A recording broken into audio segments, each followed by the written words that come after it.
Right, Black Science TV 111, Osei Kufuor, I'm back at y'all again, alright? This is the morning of question answering. I got something in my inbox where somebody asked, how do we trace our lineage?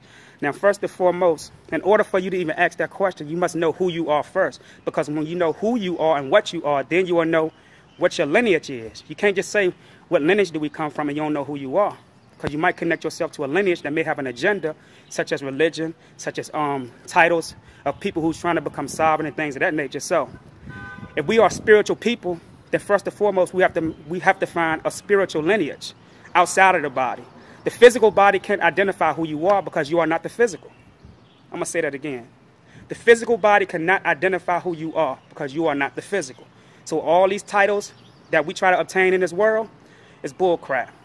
These are agendas to connect you to systems that are actually operating off of your foolishness of emotion. So now, when we study the elements of spirituality, we know that the elements consist of what? Everything is a base of energy, right? We consist of electrons, protons, and neutrons, atoms.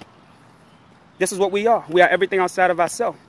Everything that you breathe in is information. You are information. Energy carries information, whether it's high frequency or low frequency. So how do we determine our lineage? All we have to do is look outside of ourselves.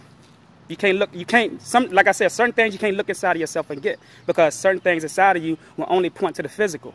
So we say we Christians, for an example. We could say we Moors. We could say we all these other things, but at the same time, these are physical attributes to identify things that were created in a physical world, which is an illusion. So every time you identify yourself physically, you are identifying yourself under an illusion title. You are identifying yourself under an illusion. So therefore, if we are spiritual, we have a spiritual lineage, which is the what? The sun. You have the blood of the sun. You have the blood of the moon. You have the blood of the stars. You have the blood of oxygen. You have the blood of certain elements that resonates and keeps you sustained throughout this third dimensional plane. So therefore, when people ask you what your lineage is, tell them that it cannot be identified in the physical world. Books cannot identify who you are. Man cannot tell you who you are. You have to use common sense. You have to use nature. And nature's way of identifying things is by feeling. You can't learn who you are. Can't nobody tell you who they are, because everybody that has a black face is not black. They don't come from the same planet spiritually.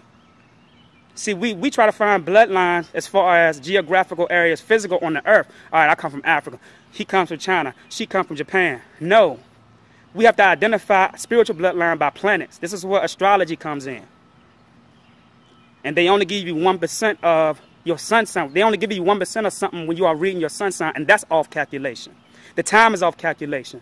So if the time is off calculation, right, and motion creates time, then guess what? The motion is off calculation. And what is motion? Motion is energy. So therefore, the energy is off calculation. And then you wonder why we acting the fuck up. We acting like fools.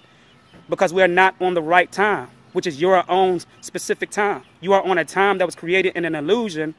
And now you are identifying things based on something that was created in an illusion. So you can say you're a Christian, a Muslim, a Moor, but there's nothing older than the sun.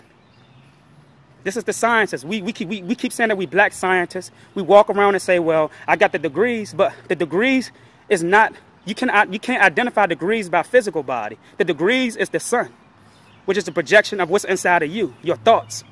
Every thought that manifests around you, the sun picks up on it and it turns it to something else. It's just like trees. It gives you oxygen, but you have to give it something else in order for it to give you oxygen. You get what I'm saying? It's a seesaw effect. Everything is a seesaw effect. The way you think actually connects to the universe. It tells the universe how to react every time you think. So every time a certain or specific people wake up, this causes the universe to shift. The universe don't shift without you and your way of thinking. This is why we could be negative. Good example. In America, a lot of people do a lot of stupid stuff. You got all this homosexuality going on. Everybody touching kids. Pedophiles and shit like that. So this way of energy, you don't have to be around that person physically. It still travels around the United States. So therefore, now you have a sick people living within a paradigm that creates a sick energy. And so therefore, you become that. Even though you're not a part of it, you still become that. It's just like you could be in the world, right? But you don't even have to be a part of the world. This is you creating your own reality. This is where Christians get it from. You could be in the world, but not of the world. But it's really you inside of the illusion creating your own reality.